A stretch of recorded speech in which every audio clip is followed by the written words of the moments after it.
জনগণের দেয়া করের টাকা ব্যয়ে সরকারের স্বচ্ছতা আনার দাবি তুললেন এবার সেরা করদাতারা।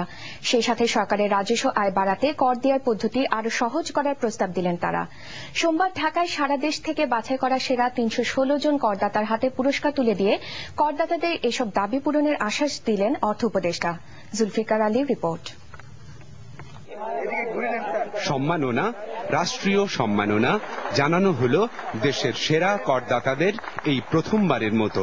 সবার আগে এই সম্মাননা তুলে দেয়া হলো দেশের অন্যতম প্রধান শিল্প গোষ্ঠী স্কয়ারের প্রতিষ্ঠাতা স্যামসন এইচ চৌধুরীর হাতে।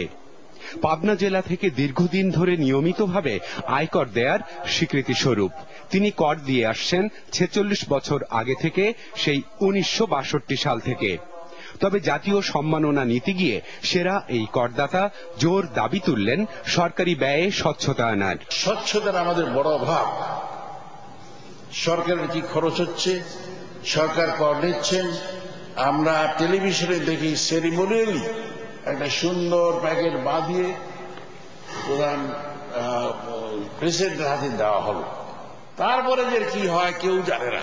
আমি অনুরোধ জানাবো যেন জনগণ জানতে পারে যে অডিট রিপোর্টটা কি হলো, অডিট রিপোর্টের কোথায় অবস্থান, তাহলে আমরা আরো জনসাধারণ আরো উৎসাহিত হব।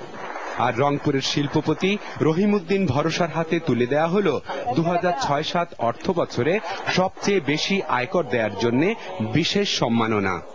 এভাবে প্রত্যেক জেলা থেকে ৫ জন করে মোট ৩১৬ জন সেরা করদাতার হাতে সরকারের পক্ষ থেকে এই সম্মাননা তুলে দিতে গিয়ে অর্থ উপদেষ্টা ও করদাতাদের সাথে সুর মিলিয়ে বললেন কর আদায় বাড়াতে আইনগত স্বচ্ছতা আনার কথা।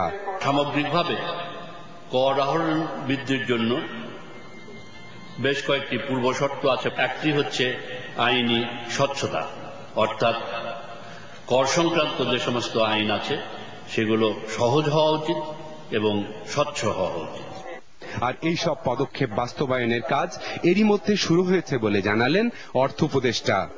এর আগে সেরা করদাতাদের শুভকামনা করে চীন সফরে থাকা প্রধান উপদেষ্টা ডক্টর ফখরুদ্দিন আহমেদের বাণী পড়ে শোনান রাজস্ব বোর্ডের chairman Mohammad Abdul Majid. Zulfiqar Ali, NTV news, Dhaka.